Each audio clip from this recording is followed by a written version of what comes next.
Welcome everyone to another Univirtual Experience event. Univirtual Experience is a partnership between educators in VR and Virtual World Society.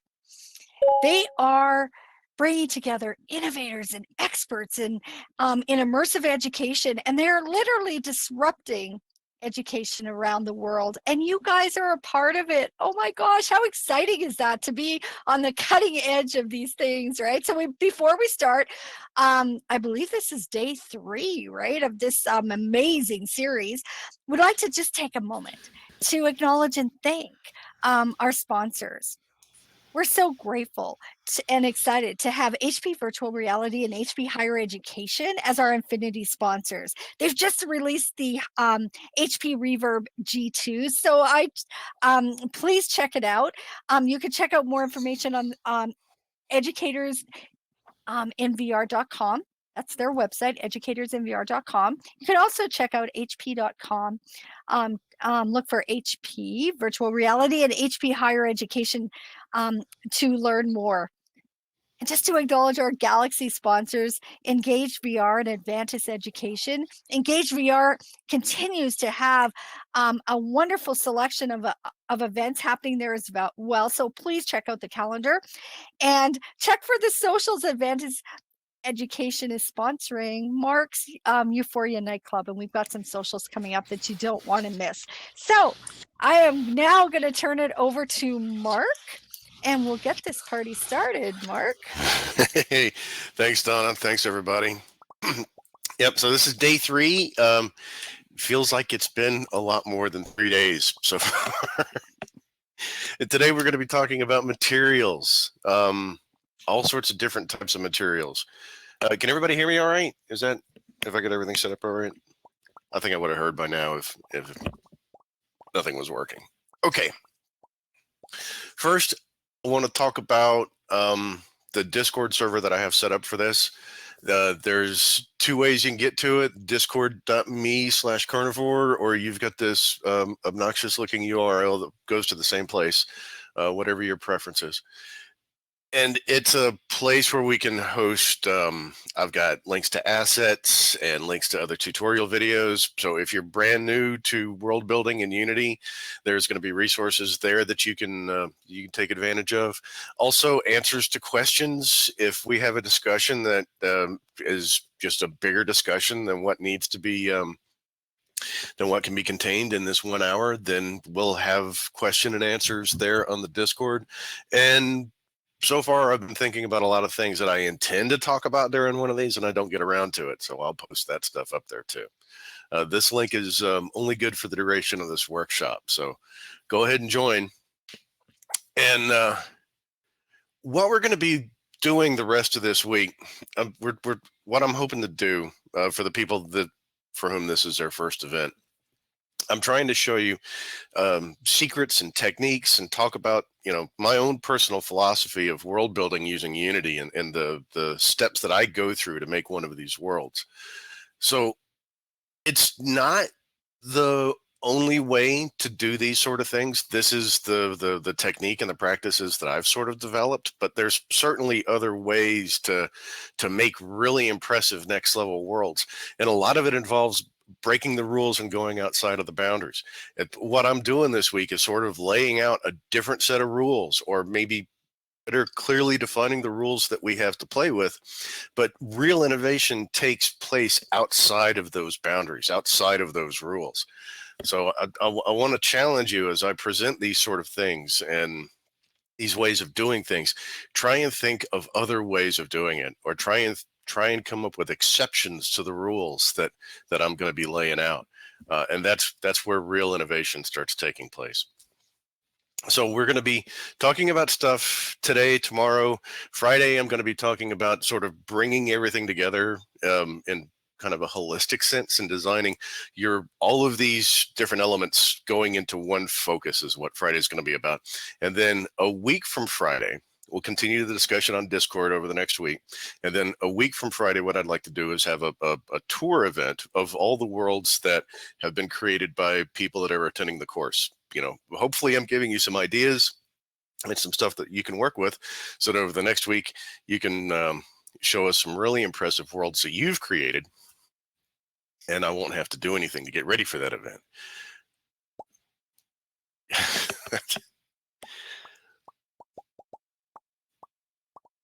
All right, so I talked about this yesterday when I was talking about lighting. It's still an important thing to keep in mind when we're talking about materials. How do computers, especially computers running a game engine like Unity and ALTSPACE, how do they define colors, right? What is the color language that a computer thinks in? And basically, we've got primary colors like red, green, and blue, right? So you'll hear the expression RGB or maybe RGBA being tossed around when people are talking about textures. They stand for red, green, and blue channels, and sometimes we call these channels, right? So I'll have a red channel, a green channel, and a blue channel. And inside of each one of those channels will be a number, could be between 0 and 255. It could be a floating point number between 0 and 1. Different systems express those the same way. And they really sort of equate to being about the same way, depending on how that number is actually stored in the computer. The alpha channel is something different, though. It doesn't go into calculating the color of the polygon on the screen. It controls the opacity, or sometimes it controls the strength of an effect. So it's sort of an extra channel that that you'll see in some of these textures. People talk about a 24-bit texture. What they're talking about is something that has an entire byte worth of data, which is also the highest number you can count with a byte, or is 255, which is where the 255 comes from. So there's 8 bits of data for each one of these channels, and 24 bits will get you red, green, and blue. 32 bits will get you red, green, and blue and alpha. So it all depends on the specific texture file format that you're working with. Like a JPEG is a 24-bit image, right? So it doesn't have an alpha channel. A PNG is a 32-bit image, so it does have an alpha channel. So not only can I have colors in a PNG file, I could have transparency or some other value in that PNG file, and that's something that makes PNG files really, really good for materials because it's got that extra data in it. I talked about the rendering pipeline yesterday, and this is another one of those critical things that we actually have control over how much work the engine has to do as it's going through this rendering pipeline. You can sort of think of the size of each one of these little, turned the wrong thing. There we go. You can sort of think of the size of each one of these little blocks as being the amount of time that the rendering engine has to spend on that step. And it does this every single frame. This is the process that the engine goes through 60 times a second, if it possibly can. And the more time it spends on any one of these steps, the slower the rendering is and the lower our frame rate goes. So we can really work on trying to minimize these steps in terms of optimizing our world and getting performance out of it. We want it to spend as little time as possible doing the lighting. We want it to spend as little time as possible sorting the polygons and coloring the materials. Unfortunately, these are the only 3 things in the rendering pipeline that we really have control over in ALTSPACE. You want more control, I guess you can go write your own game. So Unity's certainly good at that. A material is 2 different things working together. It's a collection of textures, colors, and different types of parameters. And those we sort of define in the game engine, in the actual Unity editor itself. And then it's got a shader associated with it. Every material has these 2 things. It has some sort of data to work with, the textures, the colors, the parameters. And then it's got the shaders, which are the instructions. It tells the computer what to do with the textures and the colors and the parameters. And that's where the real black magic voodoo happens in these materials. You can do shaders. You can use shaders to do all sorts of things. Water, skyboxes, the featured camera kit is a render texture. It's a different type of shader. Stereo images, making a material look like it's 3D. Those are all different shader effects. And people used to really dump on what we call the Unity standard shader. And back in 2015, it really did sort of bite. You couldn't do a whole lot with it. It was difficult to work with, and it really performed poorly, especially on mobile headsets. But starting in about 2018, 2019, Unity really revamped what they call their standard shader, and it's much better shader than it used to be. In fact, in the House of Karn, everything is done with the standard shader. I'm trying to think. I don't use any, aside from the skybox, I don't use any specialized shaders anywhere in that entire world. So the standard shader really is a powerful thing. And we're looking in Unity, and I've got some cubes here with some materials applied to it. And I want to take just a minute to look at what the standard shader provides us. So when I'm talking about the standard shader, it's the shader that you get if you just create a new material. If I just go to my materials folder and right click and create a material, that is the shader that it's going to attach to that default material that it creates, is the standard shader. Now, I've got plenty of shaders that are built in to Unity that I can use. Particle shaders and water shaders, and there's all sorts of stuff. But for probably 95%, 98% of the applications, the standard shader is going to do just fine for what we want it to do. So I've got a block here, and I have my Albedo texture. Now, Unity calls this Albedo. It's the only thing I've seen that calls it Albedo. Different packages like 3D Studio or different game engines may call this the diffuse or the main texture or something like that. But Albedo, I think it's a term from astronomy. It's the light that's the brightness or the light or the color that's reflected off of a planet. So maybe that's what they're, I don't know. I may be wrong about the origin of the word albedo. Somebody correct me on that, wherever that comes from. But it's the light that's being reflected, or the color of the light that's being reflected off of the surface. Every one of these little squares down here represents another place where I can put a texture. And this image comes from this texture image, which is really just a JPEG file that's in my assets folder. And I can select the actual texture file and see all sorts of stuff about it.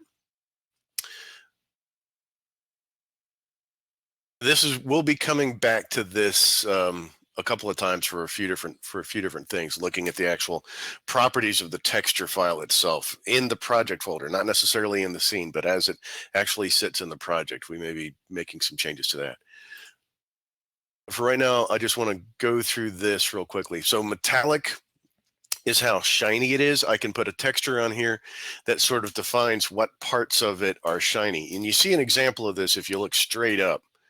So the ceiling, parts of it appear to be made out of gold, or they're reflective, and as you move around, you can see reflections of the rest of the theater, but only on certain parts of the ceiling.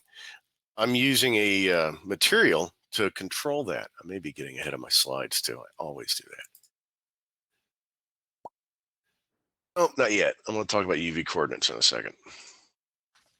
So all of these different slots, I can put different textures in and achieve different effects. So like a normal map, and I'm going to talk about what a normal map is here in a second.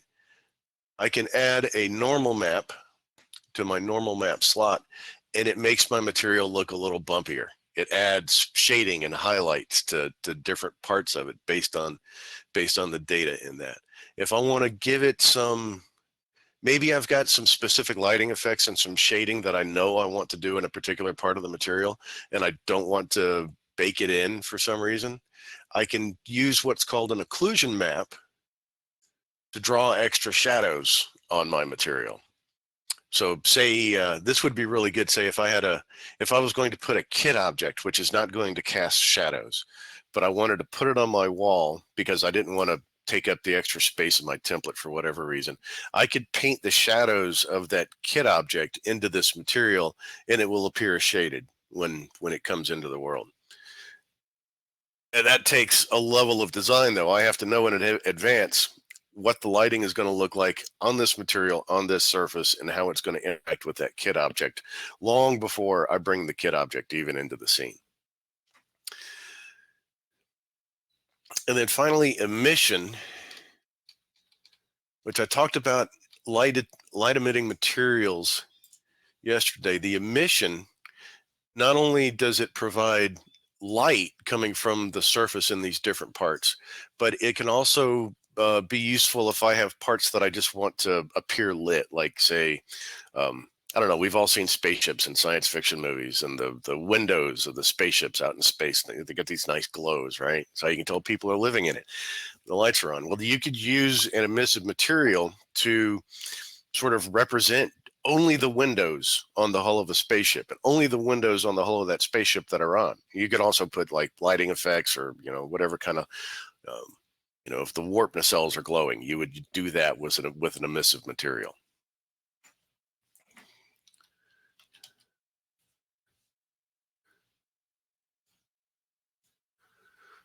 Yesterday I was talking about UV coordinates, and I didn't really explain what UV coordinates were, aside from it's important that the object have UV coordinates for the sake of the lighting. The baked lighting uses the UV coordinates on your model to sort of figure out, how big the surface is and how to distribute the lighting across that surface. Well, UV coordinates are built into the model, right? So whoever makes the model in something like 3D Studio Max or Blender or SketchUp, that's where the UV coordinates are defined and configured and painted on. And they're actually baked into the geometry of the object. And if I want to change the UV coordinates, if I get it into Unity and I go, wow, the UV coordinates are screwed up on this, I have to go all the way back to the modeling package or bring it into a different modeling package to fix those UV coordinates. Unity does not have any way of modifying or fixing or correcting or adjusting the UV coordinates on a model. But what they do, in addition to the lighting calculations, is they control what part of a material goes on which face of an object. So in this example here, I've got this cube, and I have this one texture that has 6 different representations of the legendary and multifaceted actor Nicolas Cage. And I can put a different face on each different face of this box. And not only can I decide which face goes on this box using the UV coordinates, I can change the orientation of each face of each box. So if I want Yoda Nicolas Cage pointing in a different direction, I can do that with the UV coordinates. Now, the cool thing about UV coordinates is I can animate them. I can animate them in the model, in the modeling package, or I can animate them in the shader once I get them into Unity. And that's how things like water, or sometimes I'll do like weird sort of oily smoke effects on a surface. That's done by having a shader that animates the UV coordinates of my material. And is there any questions on this up to this point? Feel free to ask any Okay. questions, guys. Nobody's raised their hand, but just click Nobody's the, raising oh, his. we've got one. So yeah, Okay. click the raise hand button down to your bottom right, and we've got one. Google's, I just amplified your voice. Oh yeah, so I was wondering if shaders, because you're just saying that the UV coordinates could maybe be changed. Is that with a shader? Yep, that's a shader. So if you if I go over to Unity, right, and I'm totally going to screw up this little board cube thing I've got here, and I'm going to call it. Tell me I've got a water shader in this. No, I don't have a water shader in this project. So I was going to turn it into water for you and show you how the water shader animates the UV coordinates. It's actually got a, it's similar to a normal map, which I'm going to talk about how to make a normal map here in a minute. But it's similar to a normal map in which the colors of the image represent a direction and not necessarily an actual color. And it uses that to push the UV coordinates around the surface. It's a really cool effect. If it's done right, it's seamless, it's convincing, it's really neato.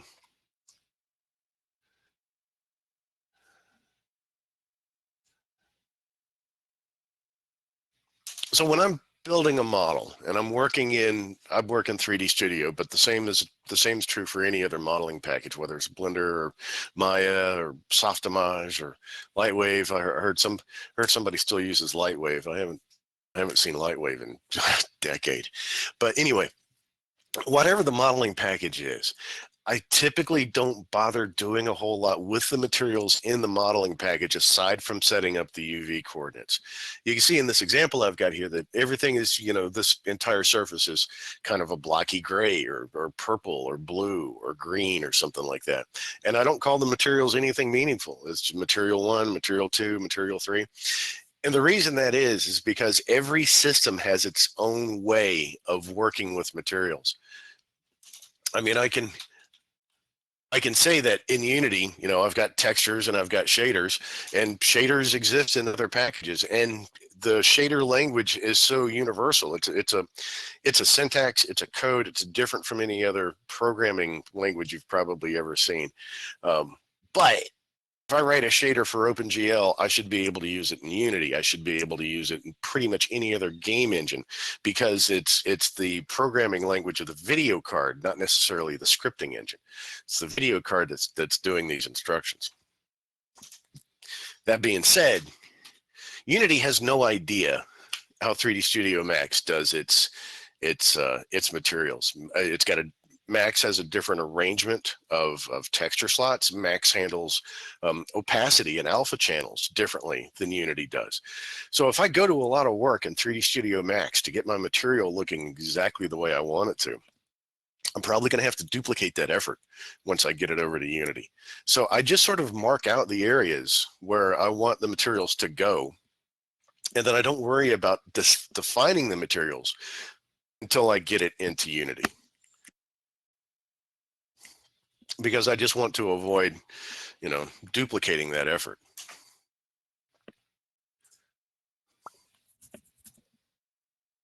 Textures, textures, textures. Now, there's two sort of broad classifications of textures. I can have a detailed texture where I'm definitely trying to make this one surface look like a particular thing that may have a piece of complex geometry. Like this door is relatively complex compared to, say, like a slab of marble. There's glass, there's wood, there's metal on this. Different parts of it are going to be bumpier or smoother or more reflective than others. This other image over here is just a piece of rock. And I would use just sort of a representative texture or one of these seamless textures if I had, say, a large piece of area and I want the entire area to be covered with the same material. And that's what I work with a lot. If I go back to this, the purple regions, okay, I know they're going to be granite or marble or some sort of cement or tile. And I'm going to put that same material across this entire, well, everything that same color is probably going to get treated with that same material. And if you look at this, you can see, wow, you know, he's only using like 3 or 4 materials in the entire world. And that's another way that you can get a very optimized space. Because if I've got a bunch of objects or a bunch of surfaces and they've all got the same material on it, then that one material and the textures that make up that material only fill one space in the template. So I can really reduce the size of my template a lot if I reuse materials as much as I can. And I do reuse materials a lot.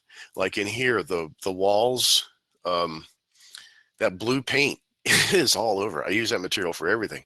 The blue that's on the seats is used a lot of times in a lot of different ways.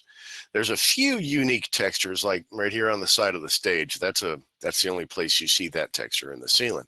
But I reserve those for big, pieces where I want, a lot of attention. They're going to be getting a lot of attention. Otherwise, I'm using typical textures and I'm reusing typical textures and just as often as I can to reduce the size of the template. So let me get back over here to this. Now, if I do create a texture that I'm intending to just sort of go all over the place and repeat over and over and over, then I want to make sure that it's seamless. An example of that could be like grass. So I've got this, and this is just a picture of grass right from my backyard. And it looks like grass. And if I used it on a piece of terrain or something representing grass, it would probably work okay, except it's not what we call seamless. It's not what we call tileable. If I go, now, if you don't have Photoshop, you can do the same thing with GIMP or Krita. But I'm going to apply the offset filter. And I'm going to bump it down a few pixels, and I'm going to bump it over a few pixels. And now we can see this hard edge where the edges didn't match up before. In order for something to be seamless, the pixels on the right side of the image have to match up with the pixels on the left side of the image, and the same thing for the top and the bottom. Because as it wraps around, you don't want to see this hard line right here. So the way that you take an image and make it seamlessly tileable, well, first you start with what I just did with the offset filter. So I offset it in Photoshop. That's under Filter, Other, Offset. If you're using GIMP or Krita, they've got the same tools. I'm not sure where they are. And then the other thing that you're going to want to use is the clone stamp.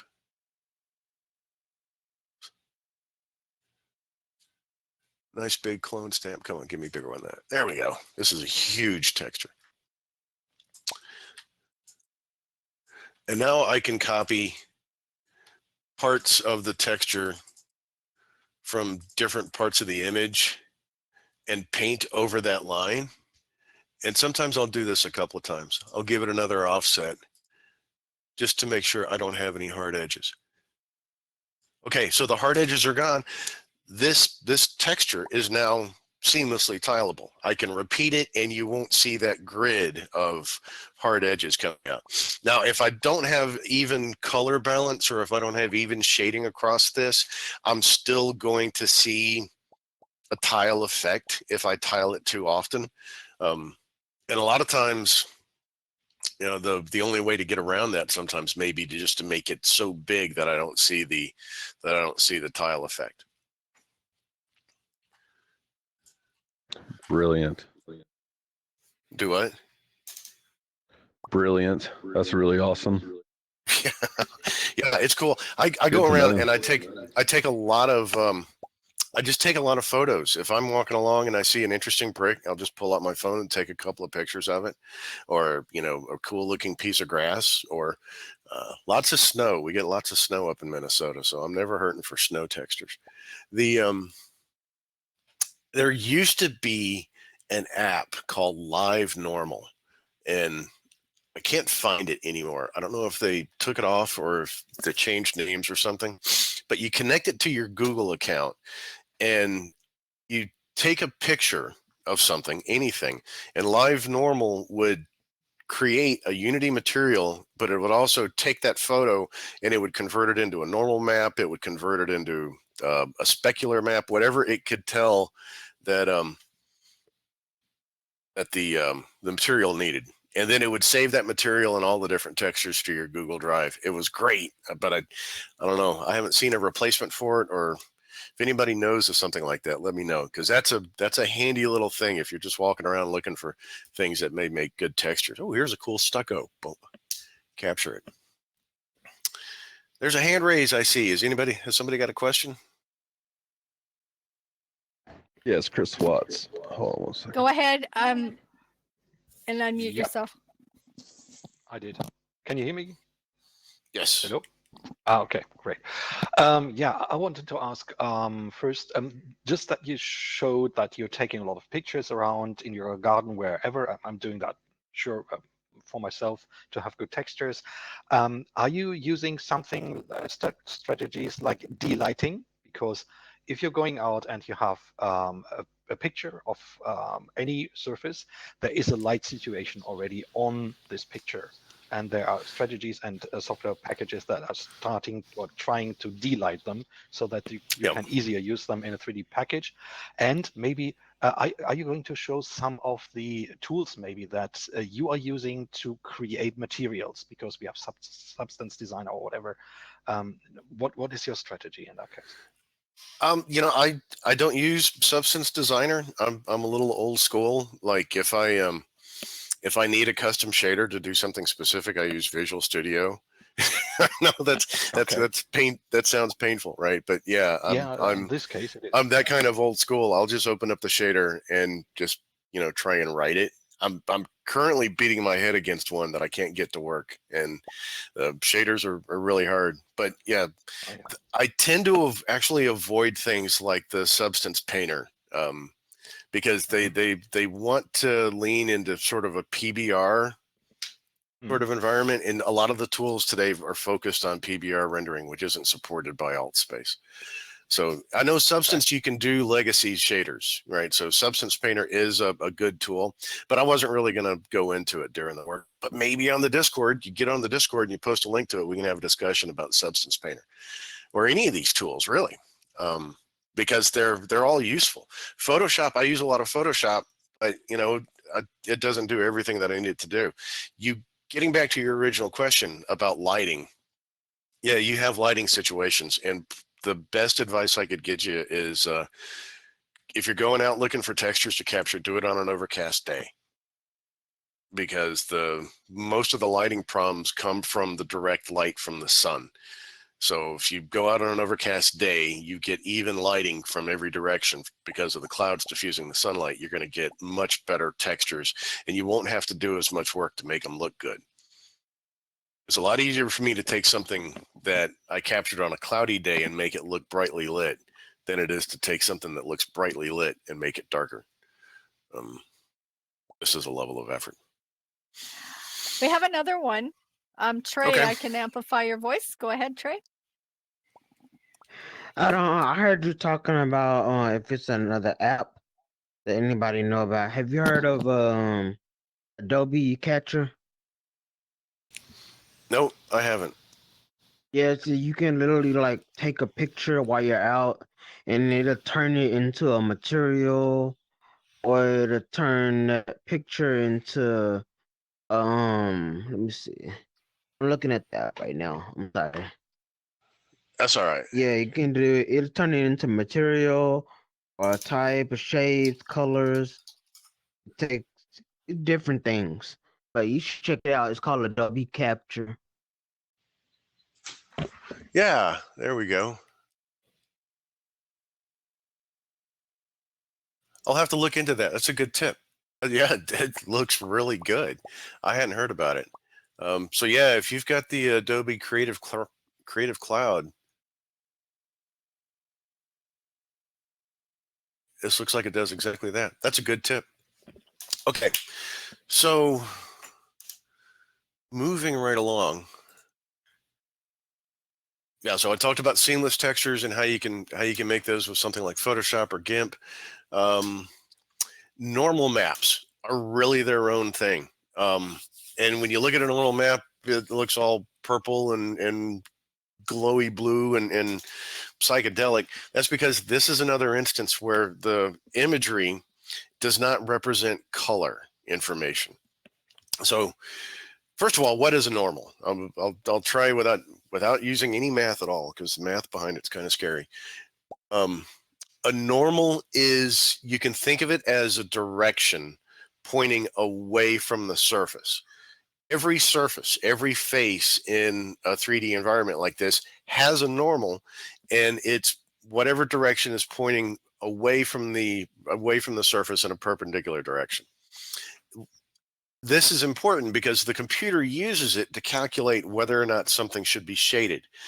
The light comes in, hits the surface, and then the computer uses the normal of that surface to figure out what the light leaving that surface should look like. Should it be a highlight? Should it be a shadow? That's determined by whatever direction this normal is pointing.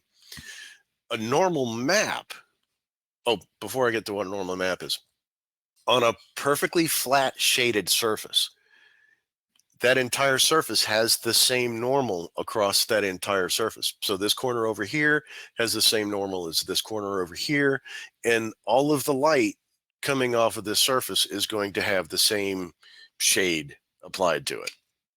But I can take a normal map where every pixel in the map now represents a different normal, a new normal, a normal that I want the computer to use to calculate the shading instead of what the actual normal of that surface is. Now, a direction in 3D, just like we have X, Y, and Z for positions, right? I can also have X, Y, and Z define a vector. So X, Y, and Z define a vector that points in a direction, and it would really make a lot more sense if you could see what I'm doing with my hands, because,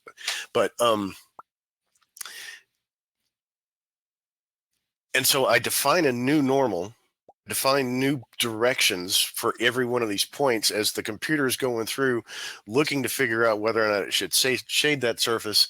It gets the normal out of this normal map instead of the one that's on the surface itself. And this is an example of a normal map right here. Now, how do I create normal maps? What's the best way to creating a normal map? Now, if I bring, I don't want to do that. If I bring an image into Unity, like say I've got this grayscale image, and once upon a time, these sorts of things were done with, they used to call them bump maps. Instead of a normal map, they called it a bump map, and instead of weird purple colors, it was just a grayscale image, where the darker the pixel was, the deeper the recession was, and the brighter the pixel, the higher the bump. But now they use normal maps. I can just drop this into Unity, and if I try to use it as a normal map, Unity will say, hey, you need to fix that. And it does that like this. So I've got this thing here. It's a grayscale image, and would go up, and I would tell it that I want it to be a normal map, tell it to generate from grayscale. And one of the important things to remember about this process is that this bumpiness value, which defaults to 0.25, is way too high. It's way too high. You want to go down to like 0.03 or 0.025 in order for this to work right. And then hit apply, and Unity turns it into a normal map. But it turns it into a really bad normal map. It doesn't work very well as a normal map. So I'm going to switch this back to default. And I'm going to make the normal map in Photoshop.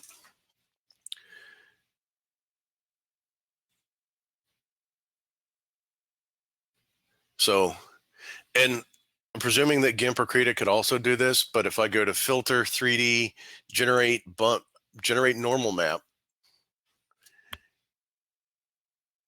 it does this thing, and it brings up this other dialog where I can actually position it, and because the direction of the normal is more than just, you get it, it involves more than just the color of my source image. It's actually the direction that I want this thing to point when it gets into the scene. So I can sort of adjust that here with this interface, and then Photoshop creates this normal map, which, trust me, is going to work much better than something that Unity creates for me. I could do it in Unity and it'll give me okay effects, but I'm better off using something like Photoshop. Now, really the best source of normal maps is your modeling package to begin with. So if I'm working with 3D Studio, and I do have a fleshed out set of materials, I know I said before that I don't do the materials in 3D Studio, but I might. 3D Studio can render out normal maps, and I'm going to get a really good normal map if I let 3D Studio generate the normal map. So 3D Studio or Blender is going to give you your best normal maps. Photoshop or GIMP is going to give you okay, really good normal maps. If you absolutely have to and you don't have any other tools available to you, you can use a grayscale image and let Unity convert it into a normal map. Just remember that that default bumpiness is way too high. It's like the rent.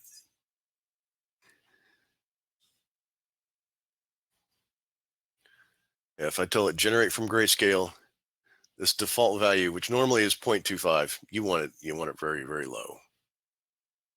Otherwise, what'll happen is your map will come out looking spiky and noisy.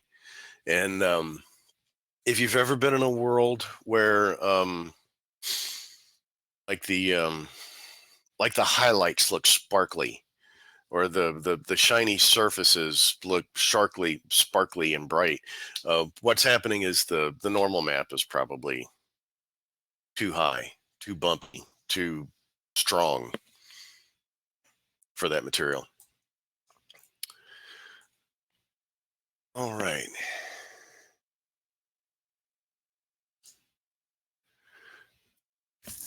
So the metallic or the reflective slot in your material is what I use to control the shininess on the ceiling overhead. And you can have two different versions with it. I can have just sort of a grayscale type of image like this door over here, where the white parts are going to be shinier than the black parts. But I get much better results if I use a PNG image that only has alpha information in it. So, you know, I was talking before that like a PNG file can have red, green, and blue channels in it, and they also have an alpha. This particular image, it may be hard to tell on this. This particular image is the metallic map that I'm using on the ceiling, and it has no color information at all. In fact, where I don't want it to be shiny, it has no data whatsoever in the file. Unfortunately, this doesn't really reduce the size of the map very much, because it still has containers for those data. There's still pixels in that data, even though there actually is no data in there. Can I slip a question in here? Yes. Sage, go ahead and unmute. Yeah, Karnivore, just wanted to comment on the normals. I've been using LiDAR on my iPad Pro to do some 3D scanning. And some of the apps, I can't remember which app, but it shows you the normals and you can visualize them. It's amazing. They look like hairs sticking out. Yep. I just wanted to comment. Thank you. Yeah. So what you're seeing is the actual normals that are pointing away from those surfaces, whatever the normal is for that point. And yeah, it'll look spiky. It'll look like a cactus, or it'll look like hairs if it's got, or fur if you've got enough polygons on it, because every polygon is going to have a different normal. Excellent. All right. Thank you. Okay. Now for my favorite subject when it comes to materials, emissive lights, right? I really like to utilize emissive lights.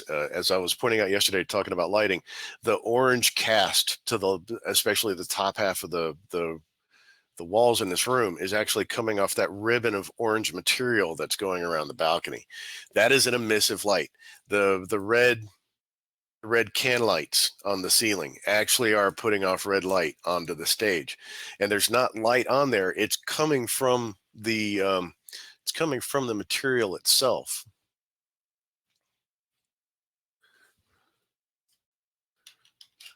So let's say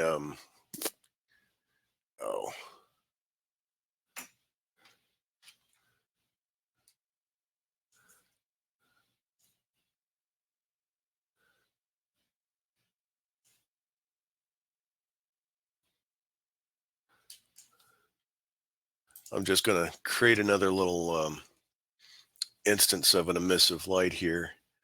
Let's say, and you'll see in my materials, here's my materials folder where I've got all the materials in this project. This is the House of Karn project, by the way. Oh, which I was going to open up and show you guys. So I'll drop red on that. It's marked static. And if I go back and build the lighting, hopefully very quickly.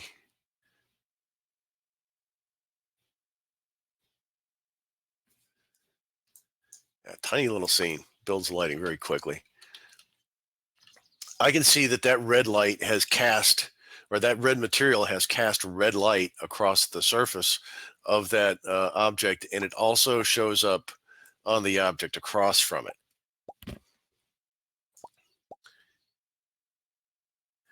This material has no textures in it, so it's a very small material. Just the material by itself is practically weightless in the world. It's the textures that add weight to the material itself. So this material has no textures in it, and I have emission checked. And if I go down here and I start cranking up this number where it talks about intensity, once that goes past 1, you'll actually see an HDR symbol appear on the color swath right there. And once this value goes past 1, then it's going to start adding that color to the global illumination. So as the lighting calculations are coming along, it encounters this material. All of a sudden, it's got a new supply. There's fresh light coming in, and it starts adding that light to wherever it feels like it needs to go. And for my money, this is one of the most important design tools when I'm laying out something, because it allows me to shape the light. It allows me to show you where the light is coming from. So these candles are casting this light, and that light is actually coming from the geometry that's making up the flame. It's actually the flames that are putting off this light. Makes it a lot easier to design your lighting, because I don't have to worry about simulating this with point lights and spotlights, which would be really hard to do. But with emissive materials, I can shape my geometry and shape my light and make it go around corners or up walls or whatever I want it to do. It's a powerful, powerful tool. Probably the single most impactful visually technique that I go over this week is the emissive light and how much it can do Wow, I'm almost out of time. Opacity effects. So I was talking about PNG files, have that alpha channel. I can use it for opacity. There's a couple of things I want to talk about here. All right, so the opacity allows me to control what parts of an object are visible or not. So I can use it for like blood splatters or snowflakes or, glows or particle effects, and I can put those on just simple square quads because I don't have to define that weird elaborate shape. I've also got different types of opacity effects that are available to me right in the standard shader. So if I look in the standard shader and I've got opaque, cutout, fade, and transparent. And if I go to fade,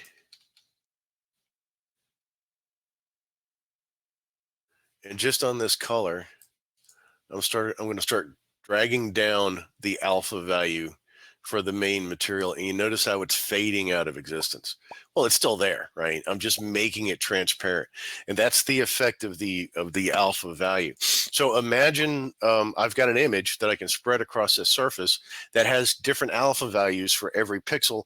That's going to allow me to sort of poke holes in this texture or make parts of it look transparent.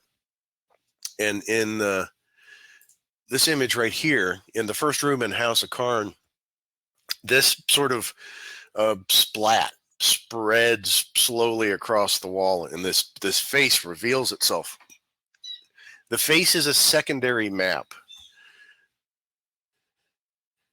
And if I look in my standard shader, I do have a slot here for a secondary map. And it allows me to do a couple of different things. They call it detail albedo. And I have no idea what this is going to do. Oh, that's a material. I have to use a texture.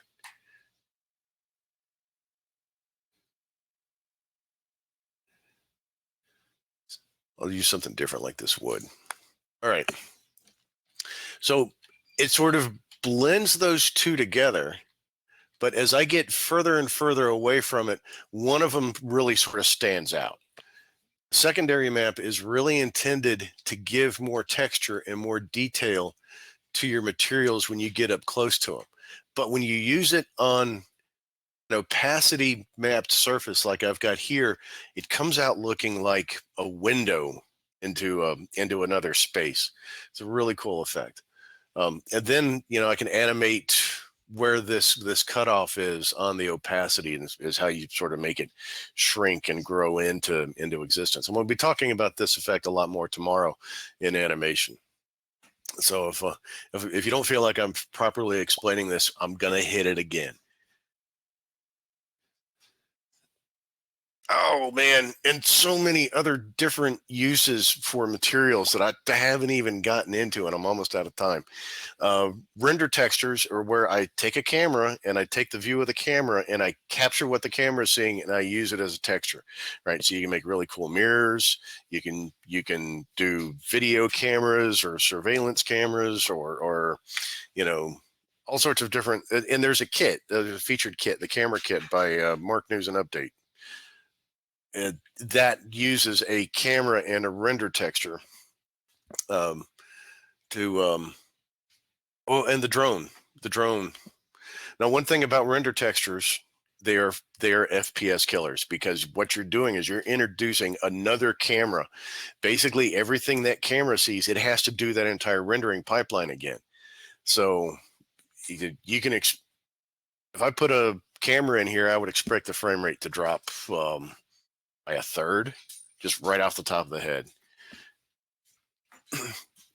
And then skyboxes. I'm dedicating a chunk of time on Friday to talk about skyboxes because I think they're critical to the design of your world. But you can, a 6-sided skybox or different types of skyboxes, those are also special cases of shaders. That's all it is a shader that that gets applied to the material. And you can also do stuff like 360-degree photos, and stereo 3D videos can be used as skyboxes through the shader. So there's all sorts of different things that you can do with materials that really extend the capabilities of what the game engine's able to do. And when you get cool lighting techniques and you get some cool materials going, you can really make a magical world. You know, where you get that's where that sense of awe, that's where that sense of the holy cow, that's where that comes from, is by, you know, really taking advantage of the material capabilities that we have with us and putting some good lighting on it. And you know what? I actually think that is the last slide. That is the last slide. So I'm probably going to talk about Discord some more. I know I didn't give these topics the credit that they deserve. It's a lot of material and I went through it really quick. So ask me anything you want on the Discord, and we'll see if we can't get this information fleshed out a little bit more. I like how you put this as the last slide.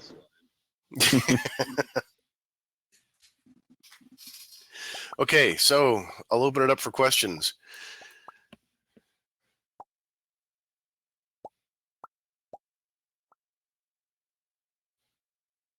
Anybody want to raise their hand? Last chance for today. Good one, Brex.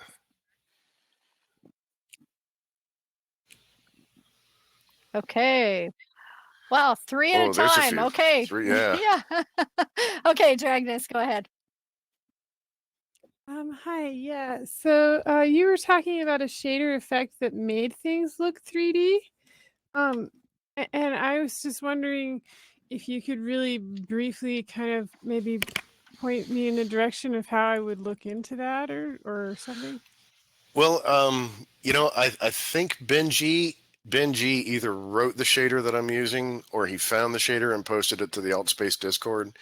But it's a pretty simple shader that can take either 2 images or 1 image where half the image is the left eye and the other image is the right eye. It works with a couple of different things. But by giving it that set of images, it renders only 1 image for the left eye and the other image for the right eye, so that when you see them together, you do get a sense of stereo separation. You do get a sense of stereo depth coming off of the material. I don't think I do it in here. You said that's posted on the Discord? Yeah, I found it on the Discord, or I'll post it into my Discord. So you'll I'll put it in the Discord for this workshop, so you'll have it available to you. Okay, thanks. Yeah. If you go to my hub world, I've got a stereo image preview of each of the worlds next to the teleporter leading to that. So go into my hub world on a headset, and you'll see that effect. Yeah, I've seen the one Ben had up before, so yeah, Yeah, awesome. that's the one I'm using. Okay, thank you. That's and great. Thanks, Ben, if you're in here too, or Yeah, thanks, Ben, if you're in here. anyway. Okay, thanks, Dragonus. Life is 3D. Go ahead. Yes, hi. I'm wondering if this may be too specific, but in that case, we can do it on the Discord. But since we're talking about materials today, I have had no luck getting an OBJ model into Unity with its .mtl file. I understand that that's an older format of material, and now it uses .mat. So do you have any tips for converting? Because I haven't found any. So okay, so you've got the OBJ file and you got the MTL file. The MTL file is going to be, or should be, pointing to textures that might be in another folder. Okay. So if that's missing, that could be your problem, because if the MTL file doesn't have, assuming it references textures, those textures have to be in the right position, or they have to be in the right place. Right. So a lot of times so the material Yeah. file is just kind of a pointer. Interesting. Yep, yeah. And the actual textures will be, usually they're in a folder called maps. So you'll see the OBJ file, you'll see the MTL file, and there'll be a folder called maps that goes with it. If that maps Okay. folder is missing, there's not going to be anything for the MTL file to bring in. Okay, that may be the case here. Thank you. I appreciate the tip. Sure. Okay, great. Richard, you are going to round out the questions for today.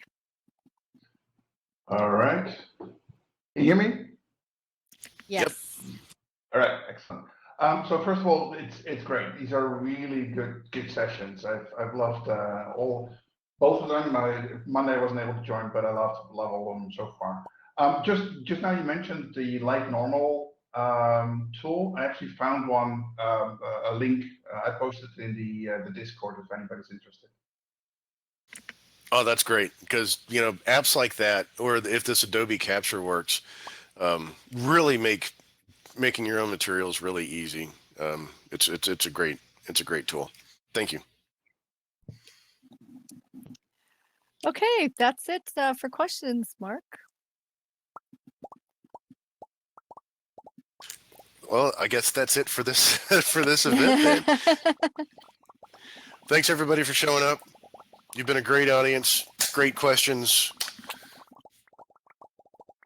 Well, I'd say I love you all, but I don't know you. So well, why don't we say do a final thank you to Mark, show him some appreciation. We'll close out this session by saying thank you to and acknowledging our sponsors, HP Virtual Reality and HP Higher Education. Make sure to go to hp.com and check out their website. Galaxy sponsors Engage VR and Avantis Education. We've mentioned them.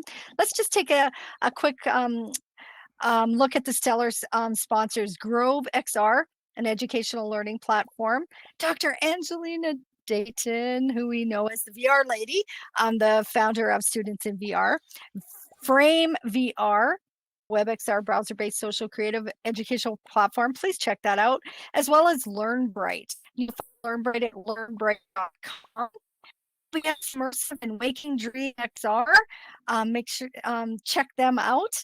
My name is Donna McTee, and it's been a pleasure to work with all of these amazing speakers and to work on all of these events over 19 different platforms. It's been quite an experience and quite a thrill for me. And I just want to say, as to close, Tony Cubed Studios and the videographers and moderators that help make these events possible. Seriously, guys, we can't do this without so much help. So a final applause for our wonderful volunteers. And with that, we'll have some silence for the video. Excellent. We'll see you at another Univirtual experience, everyone. Tomorrow, right. same Thanks a time, lot, same everybody. place.